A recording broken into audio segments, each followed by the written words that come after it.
one that they're renting, because the cost of buying a home has risen far beyond their reach. Why is it that housing has become so unaffordable for people on average incomes? And why has it happened in my lifetime? This is the house my parents built in 1960. Here we are, on our empty section just before the builders arrived. My dad was a postman and my mum was a factory worker. And yet they were able to build a brand new house in Christchurch with next to no money. How did they do it? Well, with one of these, a state advances loan. All a family like mine had to do back then was to get a 5% deposit together, and then the government lent them the rest of the money at 3% for 40 years. To any New Zealander under the age of 30, the idea that a government might borrow on its own assets to house its citizens may seem unbelievable. And yet that's what consecutive Labour and national governments did from the 1930s to the late 1960s. Governments driven by the belief that home ownership was the key to a healthy society and a stable democracy. Professor Philippa Houghton-Chapman is a public health and housing expert at the University of Otago, based in Wellington. Philippa, how did it come about that the government got involved in providing first mortgages for people? Well, they realised that there are a lot of inner city areas where people were in very poor, damp flats. There was typhoid, there was a fear of bubonic fever, children were dying, and so they said, let's get them actually into decent housing. And so they thought that, well, if we loan people money against the assets that we've got, it will mean that families can have safe, warm houses to live in, the children have areas to play in, it'll be a much healthier population. So did we have a different idea about the function of government? Did government see housing as infrastructure? They certainly did. I mean, it was seen as essential infrastructure. Roads, housing, schools, they were all considered part of what made a society socially inclusive and where you weren't judged by how much money you had, everybody contributed in different ways. How times have changed.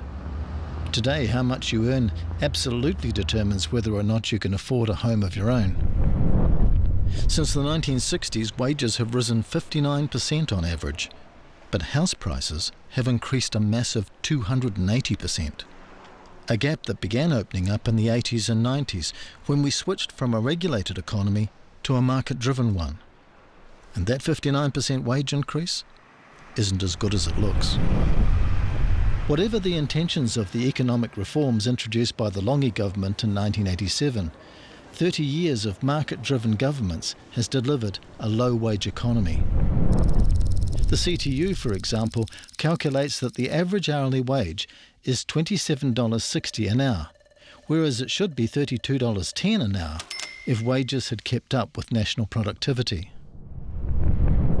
Let me give you an example of what that means in real terms from my own life. In 1979, I was a school teacher when my wife and I bought our first home in Christchurch. With my degree, I was earning $13,000 a year, but that was okay because our house was a medium-priced home at $26,000. So, 2 years of my teacher's salary. 38 years on, what's it like for a teacher on a similar pay scale today? Meet Michelle and Nathan. What do you earn a year? Yeah, because I've been teaching now for like 12 years, so the top of the pay scale for like qualified teachers is about $78,000. $78,000. All right, let me show you some figures here. My first house was in Christchurch. Okay, so let's just have a look at Christchurch here for a moment. The median priced house, $486,320. Okay, so that's what, about 6.5 years of your teacher's salary? Yeah, near enough. When I bought a house in Christchurch, it was 2 years of my teacher's salary. But you're living in Auckland, right? Okay, well, and in the metropolitan area, the median priced house is $890,000. Yeah. So that's what, about, you're good at maths, 11 years? 11 years, maybe somewhere up about there, of your entire teacher's salary. What do you think about that? It's pretty daunting. Yeah. I think we knew were sort of out as a teacher, like MPs were on a sort of fairly similar pay, and now we couldn't say that MPs and teachers are on a fairly similar pay at all. There's such a big gap. And so how is that? How has sort of teacher salary almost stagnated and other careers have sort of blossomed and gone ahead? Michelle's right. Our market-driven economic system has created huge income inequalities that didn't exist 30 years ago. As a teacher at her pay level back in 1979, Michelle would have been earning $17,360 a year, while a backbench MP was on $18,000, so they were roughly equivalent. Today, Michelle earns around $78,000 a year, but a backbencher is on $160,000, or twice as much. No wonder today's generation of would-be first home buyers are finding it really tough to get a place of their own. They're not only earning less in real terms than their parents, but house prices are several times higher than they were for my generation. So let's take a look at how that happened and what we might do to fix it. In 1984, a newly elected Labour government, finding it had inherited a financial crisis, decided to adopt an economic theory being promoted by then US President Ronald Reagan and British Prime Minister Margaret Thatcher. Vote for me if you believe in yourself, if you believe in your right to control your own destiny and plan your own life. It was called neoliberalism, and it promoted the belief that there should be less government in people's lives. We're all unequal. No one, thank heavens, is quite like anyone else. And we believe that everyone has the right to be unequal. Almost overnight, we switched from a cooperative society to a competitive one. State-imposed regulations were swept aside, and one of the first industries to be deregulated was banking. A decision that's had a dramatic effect on who gets to own their own home today and who doesn't. It's a measure of how much our economy has changed since the 1950s. But this post office here is now a shopping arcade, a place to spend your money, where once it was a place where you saved it. In fact, saving for what you wanted was part of our national psyche. And most Kiwis chose to keep their money in the government-owned post office, which channeled all of its profits back to the community through such things as housing and business loans. But all that changed with financial deregulation, when the post office lost its virtual monopoly on banking, and the privately owned trading banks were able to woo us with the enormous amounts of money that they had on stream from overseas, and were very keen to lend. Meet Henry, who thought banks were only for big people with lots of money, not for nice little people with some money. One day, Henry discovered the National Bank and the nice, friendly people who worked there. From that day on, Henry blossomed. He saved, built a house, went into business, and married the sweet little teller he met at the National. The National Bank, the friendly one. And what the friendly trading banks were particularly keen to do was to capture the first mortgage market that the government had now abandoned. Because banks create money out of debt, and people who want to buy a home are willing to borrow large amounts of it. CTU economist Dr. Bill Rosenberg. Essentially, the banks were put in charge of the mortgage market, and what you had was effectively limitless amount of money coming from overseas or within New Zealand. And if you've got a limitless amount of money chasing a finite amount of land, what's going to happen? Prices are going to go up, and that's what we saw. What we also saw was a dramatic change in the investment behaviour of ordinary Kiwis. As more of us stopped thinking of our properties as homes for life and began thinking of them as investments we just happened to live in, we bought, sold and flipped them to increase our personal wealth. And the more we did that, the more the largely foreign-owned banks have wanted to lend to us. And so over the last 30 years, house prices have been climbing higher and higher, creating an asset class who have often used the rising value of their houses to back their small businesses or produce money for their retirement. The trouble is, the more we relied on rising house prices to keep our economy growing, the more we have made home ownership difficult for our children and our children's children. Of course, not all the problem comes down to my generation's dominance of the marketplace. Some of it has come about from failing to appreciate the law of supply and demand. Okay, if people are earning less today in real terms, and if fewer people can get into a home of their own, then you would think that that would bring house prices down. Well, not necessarily so, especially if it's a city like Auckland, which has a limited amount of space to build on. Take a look at this. If you draw a circle around the centre of Auckland with, say, a 20-kilometre radius, what you see is a lot of it, maybe 50% of it, is water. Now, it's our largest city, so what you've got is a lot of people wanting to live on a very narrow strip of land that has a sea on one side and ocean on the other.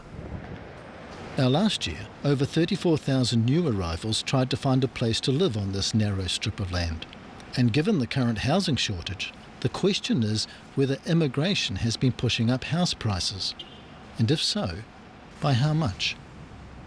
10 years ago, a Treasury paper claimed that for every 1% rise in population, there was a 10% rise in house prices nationwide. A more recent Reserve Bank study said the figure was more like 8%. While last year a study commissioned by the Ministry of Business, Innovation and Employment reported that the impact of immigration was likely to be minor. So who are we to believe? I put that question to Treasury and Reserve Bank advisor Michael Riddell. But I think what I'd advise you to do is listen to the people who are actually involved in making policy and advising on policy. So the Reserve Bank, read their monetary policy statements, the Treasury, their advice to the Minister, the IMF or the OECD, who have no dog in this particular fight. They come here and they just write as a matter of course that high immigration is one of the big factors that's contributing to high house price inflation. We don't know quite how much. Is it 5% for 1% increase in population? Is it 3%? Is it 10%? It'll depend partly on the circumstances. Of course, you don't even have to live in New Zealand to push up our house prices. Overseas buyers have been attracted by the recent double-digit investment returns in places like Mangere Bridge. How many? We don't know. But enough for some real estate agencies to promote the sale of our limited housing stock to them through online ads. Once upon a time, property buyers had to visit a real estate agency to see which properties were for sale. Now they just look them up online, which means you can now market your house, apartment or new property development to millions of people, including the world's fastest growing market, China. In 2013, Chinese buyers spent $37 billion on residential property. And guess what? New Zealand is the fourth most popular country they search for. So if you want to get your property in front of a huge and affluent audience, get it on howgarden.com. So having opened up both our residential property market and our mortgage market to the world, you might think we might be trying to keep track of who's buying our houses. But we don't, because the government doesn't keep a register of foreign buyers. What it does do is require everybody who buys and sells property in New Zealand to fill in one of these, a land transfer tax statement. And all the information from these statements is collected by the Land Information Office, which is on the 7th floor of the building behind me. And every 3 months or so, they turn out one of these, a Property Transfers and Tax Residency Report. But what's tax residency? I put that question to international tax expert Andrea Black. Technically, what it relates to is whether or not a country can tax you on income that you earn in its country and also income from other countries. Okay, some people are looking at things like this 4% here and saying that this is proof that overseas buyers don't have much influence in our market. Is that the way to read this chart? Well, I don't think it's proof for anything other than saying that of the people who had to supply tax numbers, 4% were also tax resident in another country. Well, what about this big chunk over here, this 63% in the green here? What's that about? Now, it's headed up, it includes trust businesses and companies. So you can have a New Zealand incorporated company that's managed here. It will be in that green area, but that company could have foreign shareholders. So let me get this straight. The government is only collecting data on tax information that might help other countries and our own collect taxes. It's not collecting information on who's buying how much of New Zealand, where, what kind of value, or even where these people are coming from. Yeah, That's absolutely right. It's strictly tax information. It uses tax concepts and it's for tax purposes, not for anything else.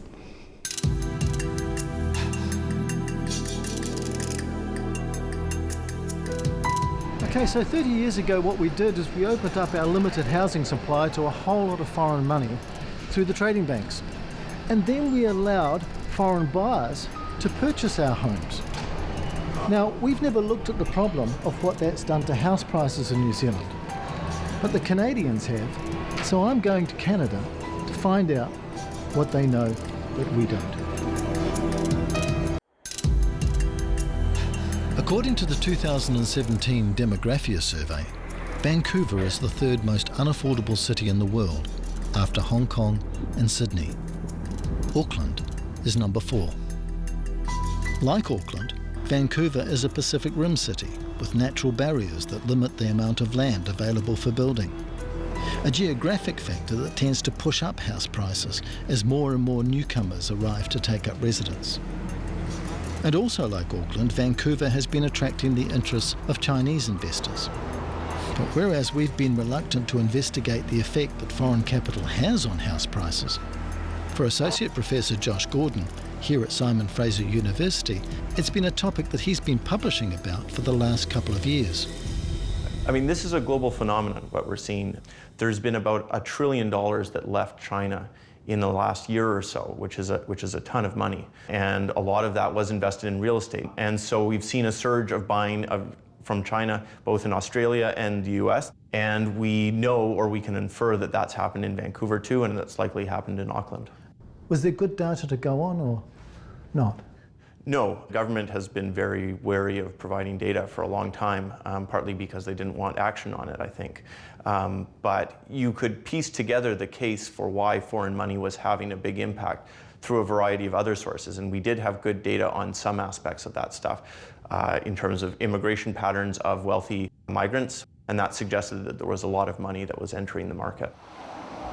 Across town at the University of British Columbia, willful political ignorance over the effect that foreign money has on house prices is also of concern to a world expert on unaffordability, Professor David Lay. We used to have better data 20 years ago, but the government actually shut down part of the data collection.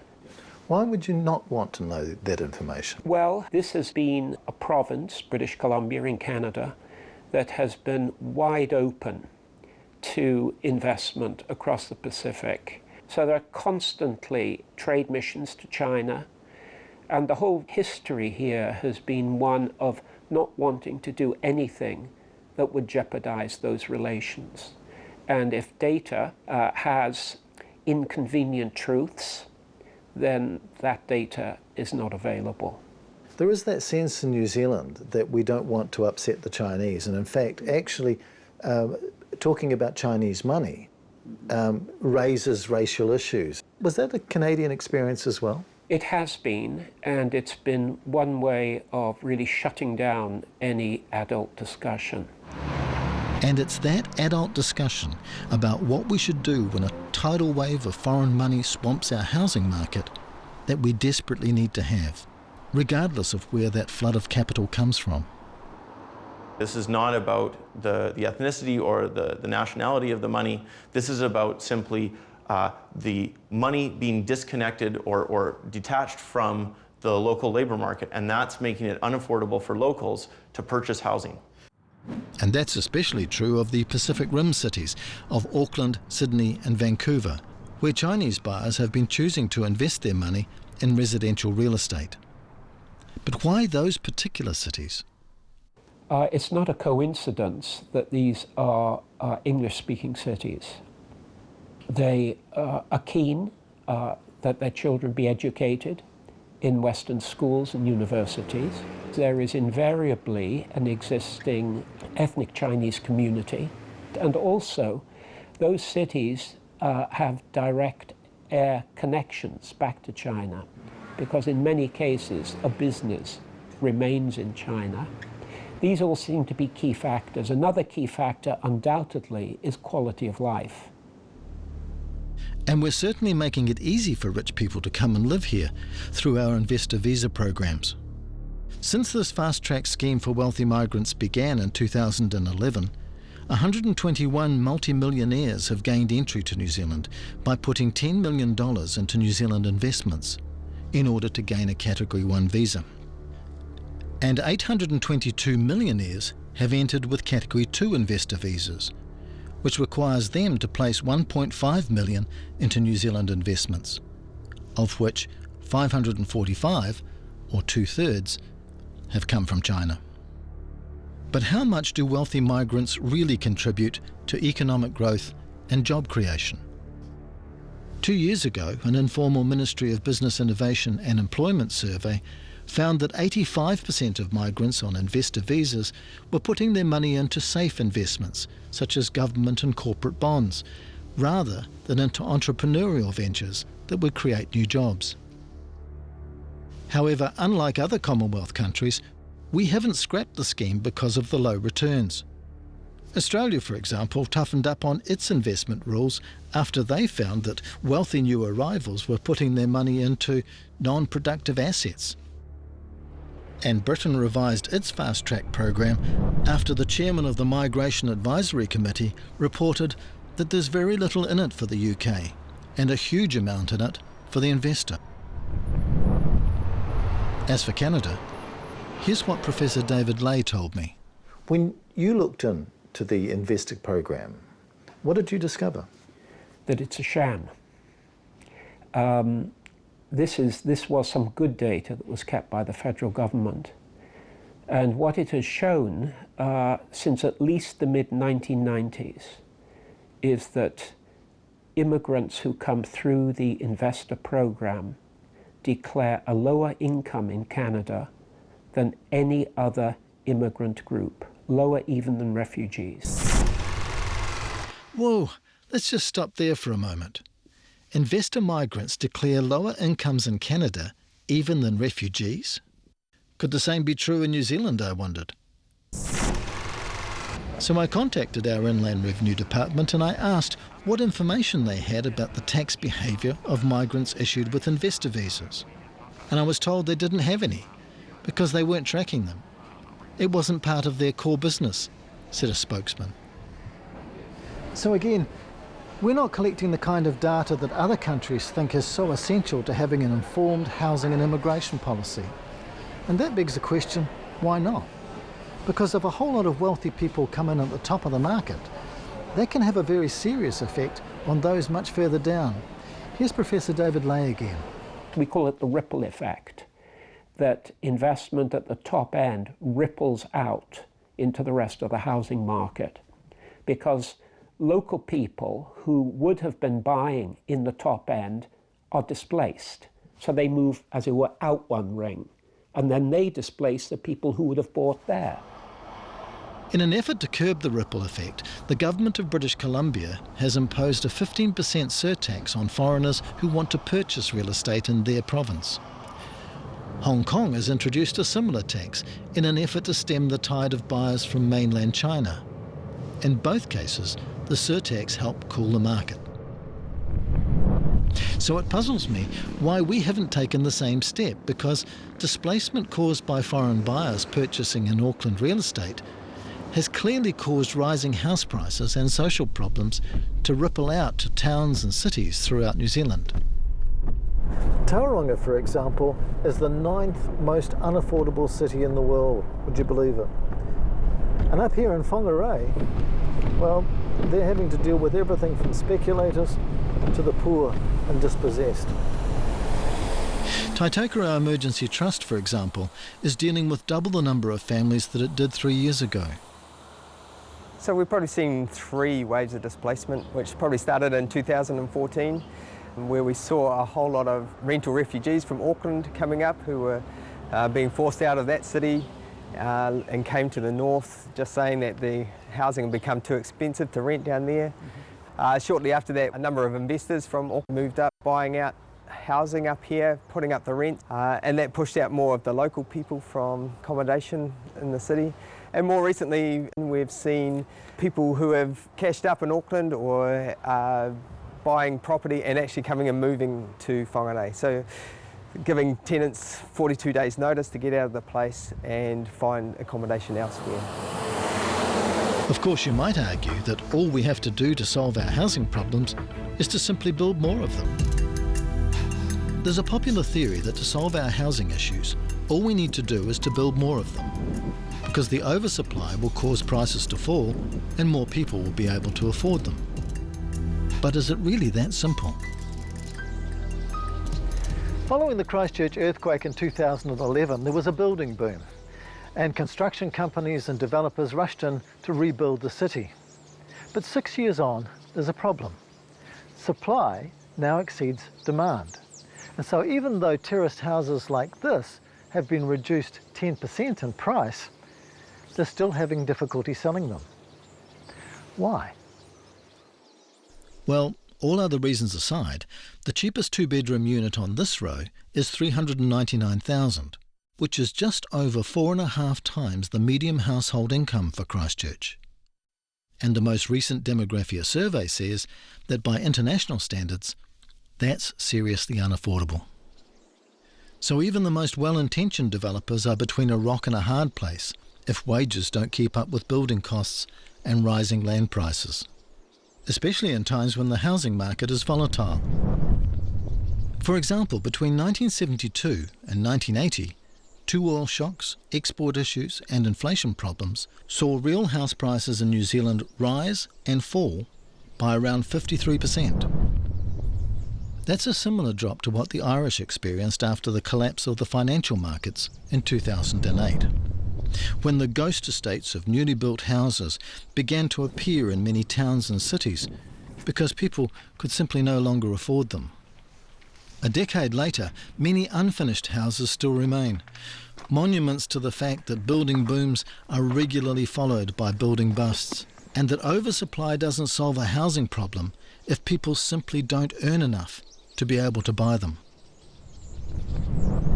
To find out what lessons New Zealand might learn from the collapse of the Irish property bubble, I went to Trinity College Dublin to talk with urban economist and Irish property expert Dr. Ronan Lyons. Building houses to make them more affordable only works if there's people living in the houses. If they're kept empty or if the houses are inhabited by new migrants coming in, then you're actually not making housing affordable for the people who were there first off.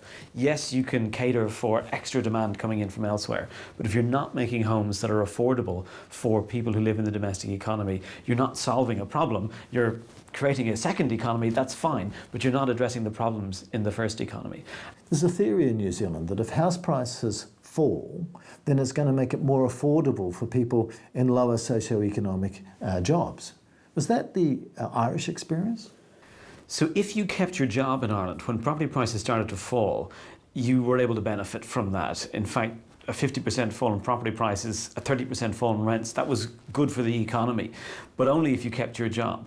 About 200,000 people became unemployed in an economy that's roughly the same size as New Zealand's.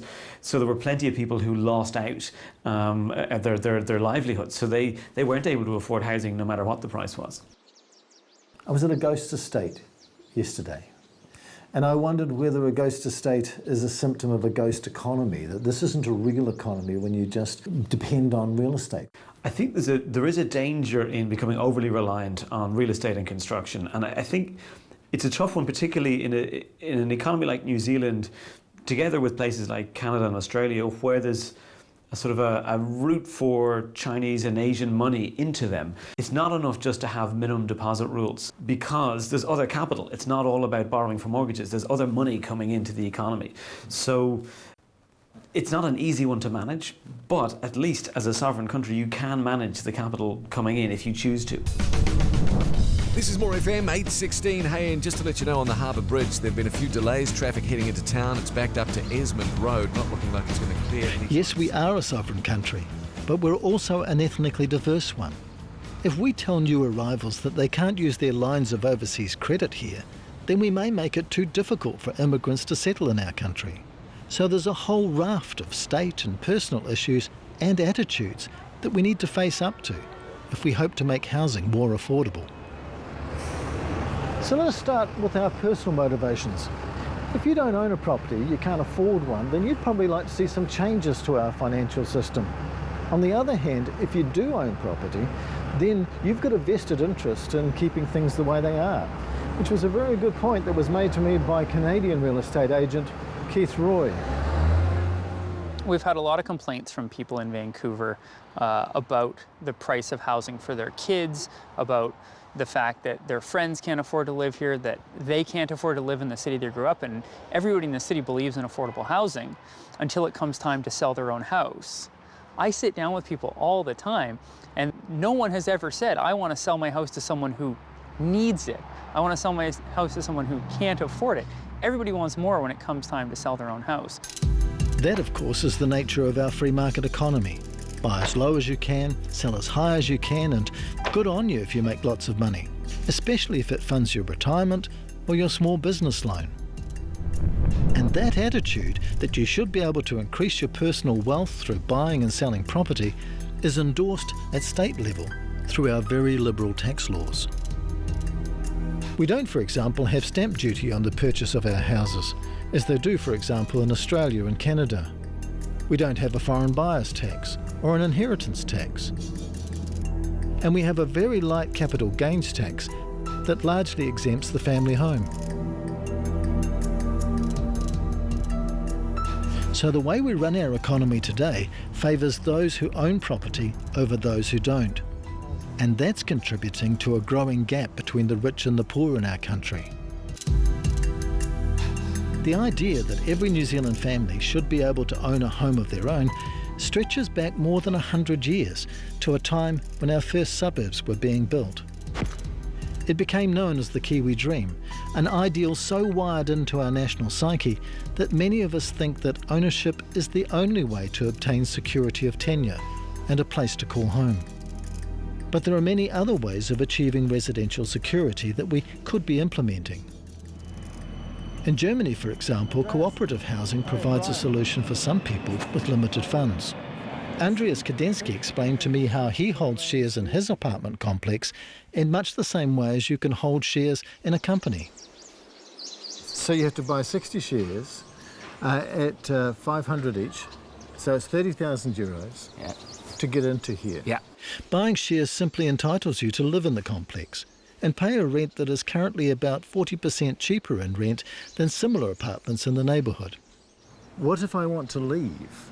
You usually get the same money back after about 1.5 years. So not right away, but you have to keep it inside the cooperative about 1.5 years. So the upside of a cooperative scheme like this one is that no landlord can evict you. The downside is that if you do want to leave, then your money's locked into the cooperative for up to 18 months, and you can't sell your shares for more than what you paid for them. So this is a scheme that works best for people with a little bit of money who want to stay in one place for a long time. But what if you don't have any savings at all? How can we give security of tenure to people who simply can't come up with the money to buy themselves into a housing solution? Well, the city of Berlin has found the answer in long-term leasing. After World War II, 80% of Berlin's inhabitants were homeless. So housing companies, funded by banks, insurance providers and a range of government subsidies, were engaged to rebuild the city as quickly and as efficiently as possible. And because most people had no money and ownership was out of the question, a city full of tenants were able to use their collective political muscle to vote for long-term leases as part of the new housing deal. A deal that gave them the right to healthy housing and to be able to decorate and treat their rented accommodation as if it was their own home. Rainer Wild is the CEO of Berlin's Tenants Protection Association. Normally there is no end for a lease. It is without a date. So it is possible for tenants to keep till the whole life in the flat. Where does the money come from? Okay, it depends. There are some housing companies, especially the municipal housing, that is supported by the state. But we have private companies, and I think most of them are financed by banks. You have quite a lot of laws protecting tenants' rights. Yes, We have an administration in Berlin for healthy accommodation. So it is a right for the tenants to reduce rent if the flat is not okay.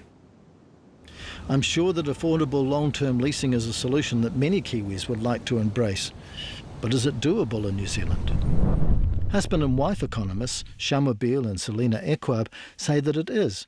And in their book Generation Rent, they argued that our rental market has too many small-time mum and dad investors in it, and there's a desperate need for large institutional investors to come in and make it more professional. Yeah, and I think what we're talking about is turning a rental into a home rather than just a house.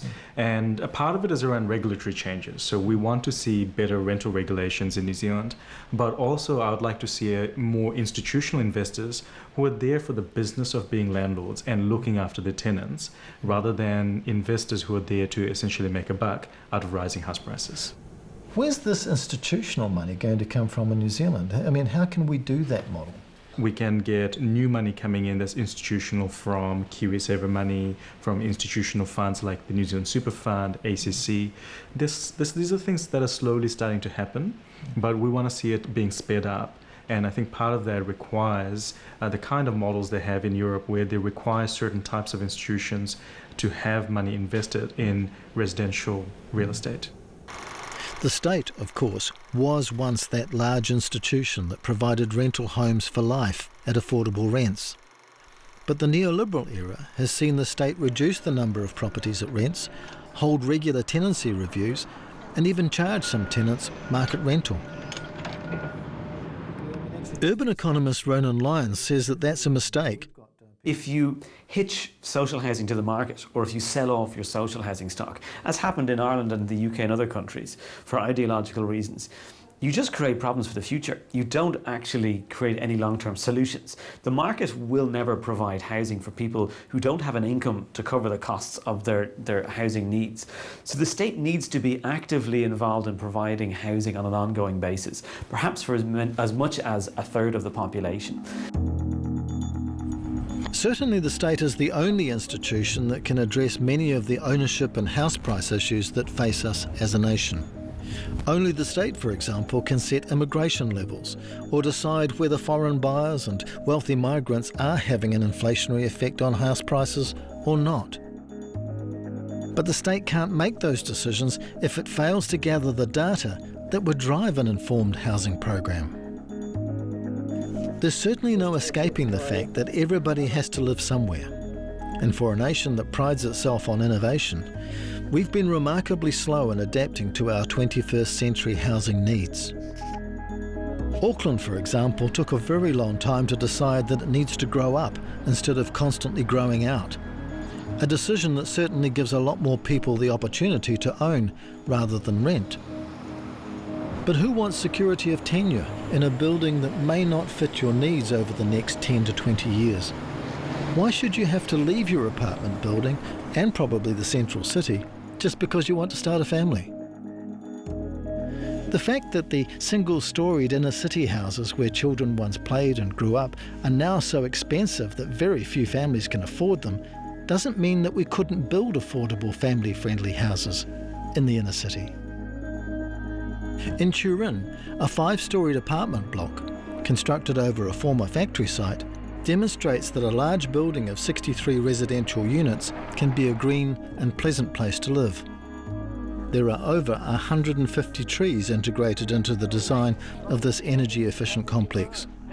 But when architect Luciano Pia initially pitched his design to the city planners, it was so unconventional it took almost 3 years to get permission to build it. So what kind of obstacles came in the way of you making this? Yeah, the big problem is a changement of the psychology of the people we live, the people we decide, the people, the politician people. This is a big problem. The technical problem is no is a problem. It's a normal. It's a people problem. It's a people problem, yes. So true. Having the imagination to solve a problem in a new way is one thing. Convincing decision makers who are trapped in a mindset is another. And while a treehouse complex in Turin may seem a long way from people living in cars in South Auckland, I think the two are connected by our willingness or unwillingness to embrace alternative solutions. It seems to me that the rigid economic mind frame that we've developed, that the state shouldn't interfere in the housing market, is standing in the way of the many innovative solutions that could deliver a new Kiwi dream. One where everybody not only has the right to warm, dry, affordable accommodation, but with sufficient security of tenure that allows a house to become a home. So what are we going to do? Start seeing houses as essential infrastructure and not just a matter for private investment? Return to state-funded mortgages? Restrict foreign ownership? Embrace the concept of long-term leasing or cooperative mortgages? Lift wages? Or maybe some combination of all of the above? Whatever we decide, I think there are two things of which we can be sure. And the first is that the state has to stop abdicating its responsibility for housing to the marketplace, because the market is driven by profit, not by the public good. And the second thing is, if we want to make good decisions about housing, then we have to collect good data. We really have to understand what's happening in the residential marketplace.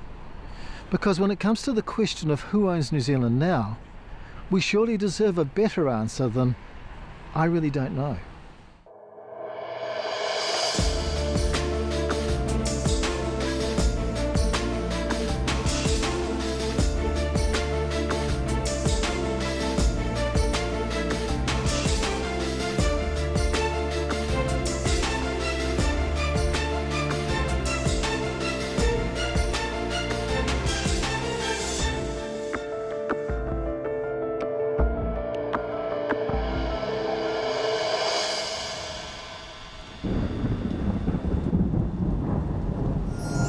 Supporting local content so you can see more of New Zealand on air.